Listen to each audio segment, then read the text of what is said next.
কেমন আছো? হঠাৎ আনব্লক করলে যে? আমার ইচ্ছে হয়েছে তাই। ও, সেদিনও তো তোমার ইচ্ছে রেখেছিলাম, তো আজ কি চাও? কিছু চাওয়া ছাড়া কি কল দেওয়া যাবে না? কি হলো, শুনছো? হ্যাঁ বলো, শুনছি তো। উত্তরটা দিলে না তো? উত্তর জানার অধিকারটা হারিয়েছো। এবার বলো তুমি কেমন আছো।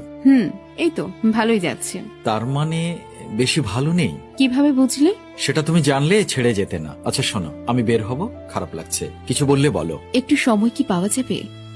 পাবে, বলো। কি করো? এই তো দোকানে বসে আছি। এখনো ছাড়োনি? যার জন্য ছেড়েছিলাম সে তো আমার। সব ঠিক করে নিব আমরা। মন যার ভাঙে সেই জানে যে সেটা আর আগের মতো জোড়া লাগানো সম্ভব নয়। বুঝলাম। আমি ভুলতে পারবো না, তবু ফিরে পেতে চাই না। আর তোমার ওই অপরাধী মুখটা আমি দেখতে চাই না। প্লিজ। ভাগ্যিস চোখে